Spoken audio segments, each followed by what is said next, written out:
Welcome to the fourth session of Conquering Stress.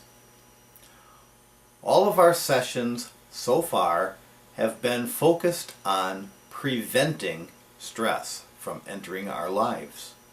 That is, dealing with circumstances and relationships that might otherwise add stress and anxiety in our life. We looked at circumstances and other external sources of stress, what our treasures are, what we put our emotional energy into, and the internal stresses such as our feelings, our fears, and our self-esteem.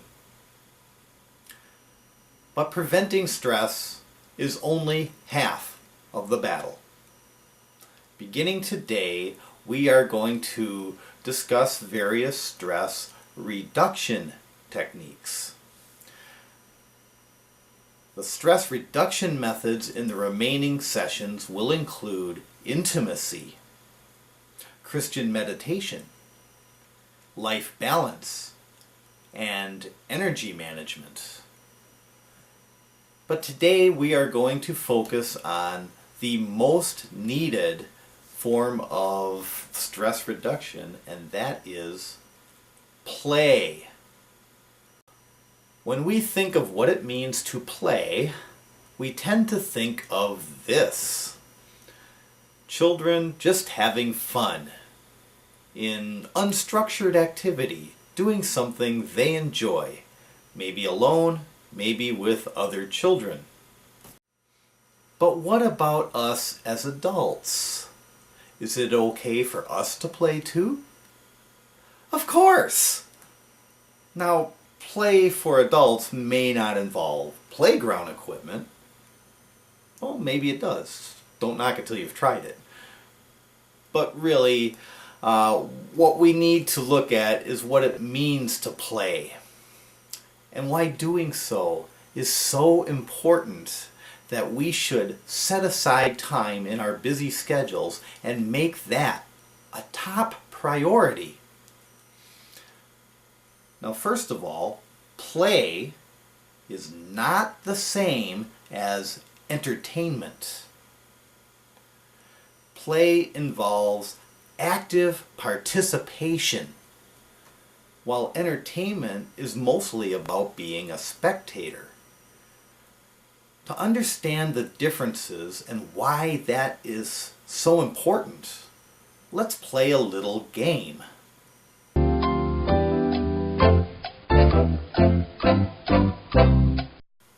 For each picture, decide if it represents play or entertainment. Check the box for your answer in your workbook. Here is the first activity.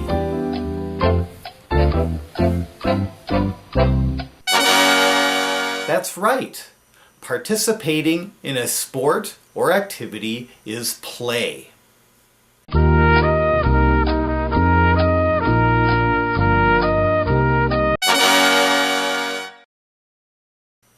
Isn't it interesting that sports fans say that we won? But if one of the players saw you on the street, they would not know you from Adam? Try this one.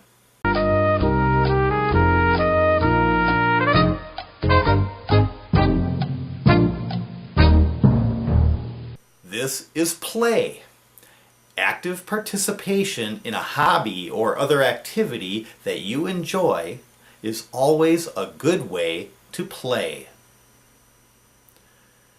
Now, how about this?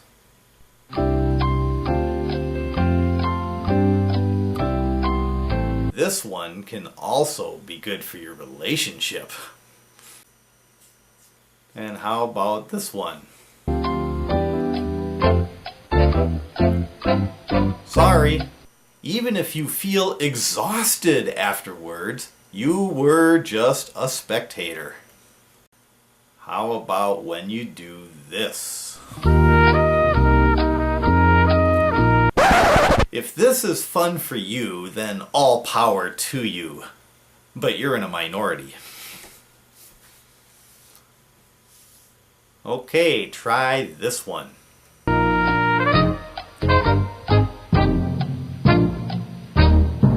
The answer on this one is, it depends. You are participating, but let's consider this to only be play if it will reduce rather than increase your stress level. How about this one?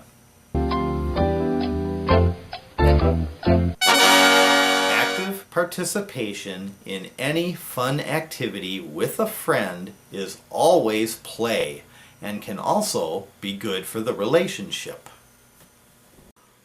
Oh, and what about the exercise we just did? Is that play or entertainment? Discuss among yourselves.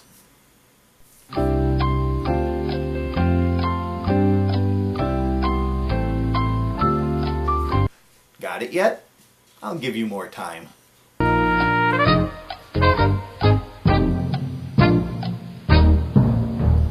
Okay, good job, group. Now, by contrasting play and entertainment, I am not saying that entertainment is bad. In fact, entertainment can be a good way to reduce stress and improve your mood. However, studies have shown consistently that we take in far too much entertainment and tend to not experience enough play as adults. Entertainment is good in moderation, but in excess it can drain us of our energy and cause us to lose our motivation to do other things.